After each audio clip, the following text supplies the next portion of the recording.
이번 주는 제5주차 사무엘하 11장부터 열왕기하 17장입니다. 우리 먼저 열왕기상 개관하고 열왕기하 개관을 먼저 살펴보겠습니다. 열왕기상은 이 솔로몬 왕국과 이 분열 왕국으로 나뉘어집니다. 이 전반부는 솔로몬 왕국의 번영과 또 성전 건축이 중심이 되고 후반부는 분열 왕국이 전개됩니다. 이 솔로몬 왕국의 주요 내용은 이스라엘의 역사가 아닌 하나님의 구원 역사입니다. 그리고 그 구원 역사를 하나님의 지혜로 완성되는 이 성전으로 설명을 합니다. 이 분열 왕국의 핵심은 우상 숭배입니다. 많은 왕들의 이름이 나옵니다. 하지만 그 이름은 중요하지 않습니다. 중요한 것은 그 왕이 다윗의 길을 선택하느냐 아니면 이 르호보암의 길을 선택하느냐입니다. 그리고 그 선택에 따라 그 결과가 달라지게 되죠. 열왕기하는 이 북왕국 이스라엘은 약 200년 동안 19명의 왕들이 등장하면서 9번이나 왕조가 바뀌는 반역과 함께 바알 우상 숭배로 얼룩진 역사입니다. 그로 인해 주전 722년 아수르에게 멸망을 당합니다. 남유다는 약 350년 동안 반역 없이 다윗 왕조를 유지하게 되죠. 그러나 주전 586년 바벨론에 의해 멸망을 당합니다. 우리 25번째 날은 사무엘하 11장부터 20장까지 다윗의 위기입니다. 먼저 11장에서 16장까지는 이 다윗의 범죄에 대한 이야기인데요. 이 다윗은 사울에게 쫓기는 도피 생활을 마감하고 이스라엘의 왕이 되어 왕권을 확립합니다. 그리고 어디를 가든 하나님이 이기게 하심으로 다윗은 부강한 왕국을 세웁니다. 그런데 그가 어찌된 일인지 전쟁터에 있어야 할 상황에 왕궁에 머무르게 되죠. 11장 1절을 보면 그 해가 돌아와 왕들이 출전할 때라고 합니다. 왕들이 출전할 때가 되었는데 출전하기는커녕 낮잠을 저녁까지 즐기다가 일어나게 되죠. 전쟁에 출전하지 않은 다윗은 자신의 신복 우리아 장군의 아내 밧세바를 범하게 됩니다. 다윗의 욕심은 밧세바를 범하는 간음죄를 짓고 그 죄를 가리려고 그의 남편 우리아를 죽이는 살인죄까지 저지르게 되죠. 그런데 윤리적인 기준으로 본다면 하나님에게 폐위당한 사울의 범죄가 오히려 가볍게 보입니다. 그런데 다윗이 폐위를 당하지 않은 것은 그가 은혜 언약 안에 있었기 때문입니다. 그 나단의 책망을 받고 다윗은 회개를 합니다. 하나님은 다윗의 죄를 용서해 주시지만 하나님은 죄악에 대한 징계를 하십니다. 즉 나단 선지자는 칼이 다윗의 집에서 떠나지 않을 거다라고 말씀을 하죠. 이 다윗이 죄를 범한 이후에 일어난 사건들이 있습니다. 이 밧세바에게 태어난 맏아들이 죽게 되고 장자 암논이 압살롬의 누이 다말을 성폭행합니다. 압살롬이 암논을 살해하고 압살롬이 반역하고 아버지의 후궁들과 동침을 합니다. 압살롬이 요압에게 죽임을 당하고 베냐민 사람 세바가 반란을 일으키고 3년 동안 흉년으로 양식이 없어 굶주리게 됩니다. 이 모든 것들이 이 다윗의 죄로 인한 하나님의 징계였던 것입니다. 17장에서 20장까지는 다윗의 회복인데요. 압살롬의 반역을 일으켰을 때 다윗의 친구 후세는 다윗을 돕기 위해 반역을 일으킨 압살롬에게 위장 전향을 합니다. 그리고 압살롬의 반역에 동참한 다윗의 모사 아히도벨과 계략 대결을 하죠. 그런데 압살롬이 자신의 책략자였던 아히도벨의 계략을 무시하고 대신 위장 전향해 온 다윗의 친구 후세의 계략을 선택하여 전쟁의 상황이 역전이 되게 됩니다. 그런데 이 모든 것은 하나님이 하신 일입니다.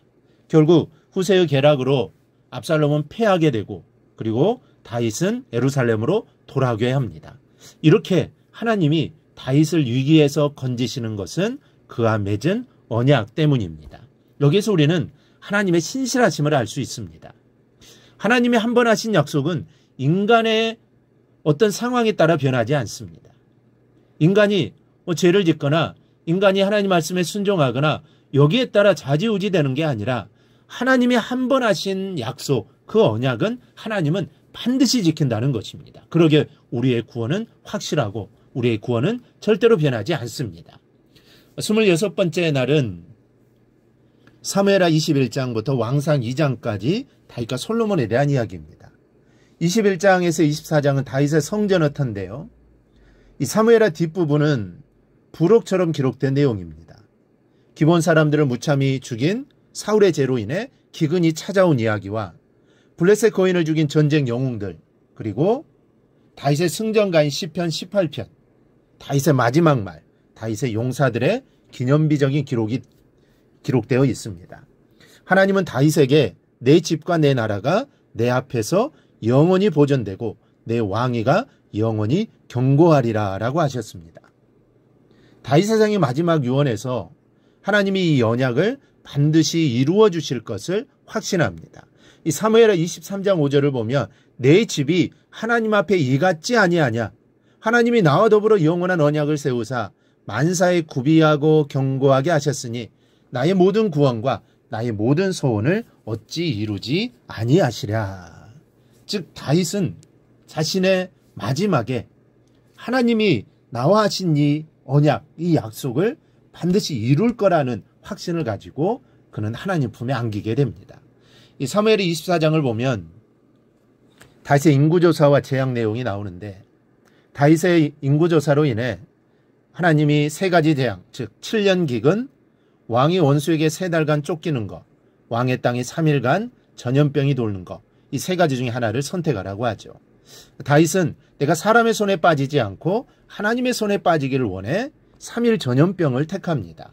이때 갓 선지자가 여부스 사람 아라우나의 타작마당에서 제단을 쌓으러 갑니다. 그러자 이스라엘에 발생한 재앙이 그치게 되죠. 그런데 이 여부스 사람 아라우나의 타작마당은 아주 중요한 장소입니다.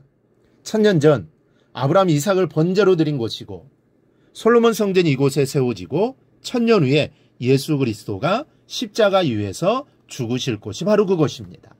즉 하나님께서는 다윗에게 이 여부스 사람 아라우나의 타작마당에서 제사를 드림으로 이스라엘의 재앙이 그쳤던 것처럼 예수 그리스도의 십자가의 죽음으로 우리의 모든 죄가 용서받고 우리가 구원받을 거라는 그 사실을 예표하고 있는 것입니다. 열왕기상 1, 2장은 솔로몬의 왕인데요. 다윗은 죽기 전에 솔로몬에게 이렇게 유언합니다. 여호와께서 내 일에 대하여 말씀하시기를 만일 내 자손들이 그들의 길을 삼가 마음을 다하고 성품을 다하여 진실로 내 앞에서 행하면 이스라엘 왕위에 오를 사람이 내게서 끊어지지 아니하리라 하신 말씀을 확실히 이루게 하시리라. 즉 하나님 말씀대로 살면 하나님의 약속이 끊어지지 않는다, 이것을 말하는 것이죠. 그러므로 다윗의 왕위 계승은 대권의 권력 다툼이 아니고 하나님의 택하심에 있습니다. 솔로몬 외에도 많은 자녀가 있었습니다. 그런데 하나님은 그 많은 자녀 중에 장자도 아닌 솔로몬을 다윗의 차기 왕으로 세우게 되죠. 우리가 하나님의 자녀가 된 것도 하나님의 은혜입니다. 우리가 이 사실을 잊어서는 안 됩니다. 아도니아는 이것을 모르고 자신의 계략으로 왕이 되고자 반란을 도모하죠. 하지만 하나님이 택한 솔로몬이 다윗의 왕위를 계승하게 됩니다. 27번째 날은 왕상 3장부터 왕상 11장까지 솔로몬 왕국입니다. 그 중에 왕상 3, 4장은 하나님의 지혜에 대해 이야기합니다. 솔로몬은 왕정 초기 하나님에게 1000번째 제사를 드려서 하나님의 마음에 맞는 지혜를 구함으로 덤으로 부귀영화까지 받게 됩니다. 왕상 5장 11장에는 성전 건축에 관한 내용입니다. 솔로몬은 다윗이 품고 꿈에 그리던 성전을 건축해 그 업적을 이루게 됩니다. 그러나 은혜로 성전을 건축했던 솔로몬이 변심을 하게 되는데 그 이유가 어디에 있을까요? 그는 바로 많은 이방 여인과 결혼했기 때문입니다. 이방 여인들은 마음을 세상으로 돌리게 만들었습니다. 솔로몬이 변심한 이유는 세상의 유혹에 빠졌기 때문입니다. 하나님은 다윗의 죄를 범했을 때 징계는 하시되 폐위하지는 않으셨습니다. 마찬가지로 솔로몬이 지은 죄로 인해 나라를 분열시키되 다윗의 왕위를 계속 이어가도록 한 지파를 남겨두시죠. 이는 다윗과 세운 메시아 언약을 지키시고 예수 그리스도가 오실 유다 지파를 보존하신 것입니다. 28번째 날은 왕상 12장에서 왕상 22장까지 분열 왕국입니다.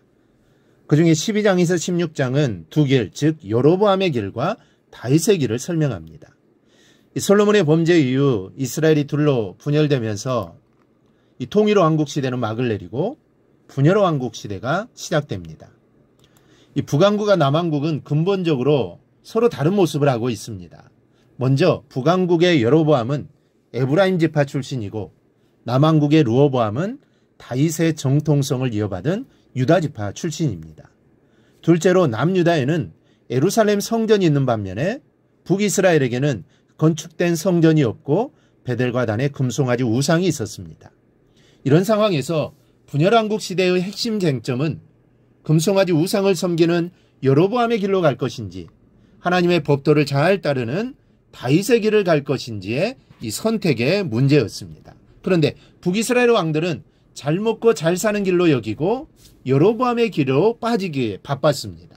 즉 우상을 섬기면 농사도 잘 되고 그리고 비도 주관하고 이 모든 것들이 그 우상에게 있는다고 생각을 하니 그 길을 따라갔다는 것이죠. 그러나 남유다 왕들 중에 다윗의 길로 행한 왕이 있었지만 대부분은 요아보식에 악을 행하게 됩니다. 왕상 17장에서 22장까지는 두 마음입니다. 바알을 품은 마음과 하나님을 품은 마음입니다. 하나님 분열 왕국이 시작되기 전에 솔로몬과 여로보암에게 너희가 살기 위해서는 다윗의 길을 택하라고 말씀하십니다. 그런데 나라가 둘로 분열된 후 북이스라엘과 남유다는 시간이 지날수록 여로보암의 길로 가고 있었습니다. 그 길은 하나님을 떠나 바알을 숭배하는 것으로 북이스라엘의 아합 왕이 가장 주도적인 역할을 하게 됩니다. 이로 인해 하나님은 누가 진짜 하나님인지 어떤 길이 진짜 살 길인지 엘리야 선지자를 통해 진검승부를 계획하시고 하늘의 물길을 막아버리십니다. 3년 동안 비가 내리지 않죠. 물길에 막혀 가뭄이 지속되자 살 길을 찾던 아합 왕은 엘리야 선지자를 만나 바알과 아세라 선지자 850명과 엘리야 선지자 1명, 즉 850대 1의 갈멜살 대견을 합의합니다. 이스라엘 백성들은 여태껏 두 마음을 품고 바알과 요아 사이에서 머뭇하고 있었습니다. 하나님은 엘리야 선지자의 제단에 불을 내려 응답하심으로 요아가 하나님이신 것을 확증하시게 되죠. 29번째 날은 열왕기하 1장부터 열왕기하 8장까지 북왕국의 엘리사와 엘리야와 엘리사 이야기입니다. 먼저 엘리야인데요. 엘리야는 북왕국에서 사역한 선지자로 이스라엘 역사 속에서 가장 대표적인 선지자입니다. 말라기는 보라 여호와의 크고 두려운 날이 이르기 전에 내가 선지자 엘리야를 너희에게 보내리니 라고 예언합니다. 예수님이 요한을 가리켜 오리란 엘리야가 곧 이 사람이라고 하셨습니다. 이 엘리야 선지자는 사역을 마치고 회오리 바람에 이끌려 하늘로 올라가게 되죠. 두 번째 엘리사입니다. 엘리사 선지자는 엘리야에게 역사한 성령의 능력을 갑절이나 가지고 하나님의 사역을 전개합니다. 엘리사 사역의 핵심은 소금을 가지고 죽음의 물을 생명의 물로 바꾼 것입니다. 열왕기하 2장을 보면 엘리사가 물 근원으로 나아가서 소금을 그 가운데에 던지며 이르되 여호와의 말씀이 내가 이 물을 고쳤으니 이로부터 다시는 죽음이나 열매 맺지 못함이 없을지니라 하셨느니라 하니 그 물이 엘리사가 말한 것과 같이 고쳐져서 오늘에 이르렀더라. 이 소금 언약은 예수 그리스도를 통해 죽음에서 생명으로 옮기게 하는 복음을 의미합니다. 복음에는 구원과 심판의 양면성이 있습니다. 그래서 이 구원의 소금 사건과 함께 하나님의 말씀을 대언하는 엘리사를 조롱한 자들이 저주를 받아 암곰에게 죽게 되는 사건이 뒤이어 나옵니다. 또한 엘리사는 과부가 된 선지자 제자의 가난한 아내가 빌려온 모든 그릇에 전 재산인 한 그릇에 기름을 부어서 채우라고 말합니다. 이때 과부는 믿음으로 순종해서 빈 그릇에 기름이 채워지는 기적을 보게 되죠. 엘리사는 그 외에도 죽은 자를 살리고 밀가루로 소대에 있는 사망의 독을 해독하고 보리떡 20개로 100명의 이상을 먹게 하고 못 고칠 질병을 치료하는 기적들을 행하게 됩니다. 즉 엘리사의 이 행함은 예수 그리스도의 사역을 예표하는 것입니다. 30번째 날은 열왕기하 8장부터 열왕기하 17장으로 남왕국의 보전과 북왕국의 멸망입니다. 먼저 남왕국의 보전인데요. 북이스라엘 왕인 아합은 시돈 사람의 왕 엘바알의 딸 이세벨과 결혼을 하게 되죠. 그리고 바알을 섬기게 됩니다. 그리고 아합 왕과 이세벨의 딸인 아달랴를 남유다의 시집본에서 왕의 자손인 다윗 왕의 씨를 진멸하려고 하죠. 이후 아달랴는 다윗의 후손의 씨를 멸절하려고 손자들을 죽이고 왕위를 찬탈하게 됩니다. 그리고 아달랴는 왕의 씨를 모두 멸절시켰다고 생각하고 6년 동안 왕 노릇을 하게 됩니다. 그러나 하나님은 다윗에게 언약하신 대로 구원 계획을 성취하시기 위해 다윗 왕의 씨를 보존하십니다. 아달랴의 왕의 자손 멸절 정책하에서 6년간 성전에 숨어 있었던 요아스는 왕의 씨로 보존이 되죠. 그리고 결국 아달랴는 제거되고 요아스는 마침내 나라를 얻게 되어 왕권을 이어가게 됩니다. 두 번째, 북왕국의 멸망입니다. 호세아와 아모스 그리고 요나 선지자의 이야기입니다. 엘리사가 죽고 나자 북왕국 이스라엘은 멸망의 징조를 보이기 시작합니다. 엘리사 선지자가 죽고 난 후 세워진 왕은 여로보암 2세입니다. 이때는 국력이 가장 부강한 전성기였지만 종교적으로는 하나님께 제사를 드리면서도 금송아지 우상을 숭배하게 됩니다. 사회적으로는 부정과 부패, 살인과 간음 등이 만연했습니다. 이때 등장한 아모스 선지자는 이스라엘의 영적인 타락에 대해 심판을 경고합니다. 호세아 선지자는 하나님의 불붙는 사랑으로 그들의 행한 영적 음란에서 회개할 것을 촉구합니다. 특히 요나 선지자는 아술의 큰 성읍 니느웨에 가서 복음을 외치게 됩니다. 하지만 결국 북이스라엘은 멸망을 하게 됩니다. 여기까지가 이번 주 우리가 함께 통독할 성경 본문입니다. 이번 주 한 주간도 우리가 하나님 말씀을 통해 하나님이 나에게 주시는 말씀을 듣고 또 말씀을 읽음으로 하나님의 말씀이 깨달아지는 그런 복된 한 주간이 되기를 주님의 이름으로 축복합니다.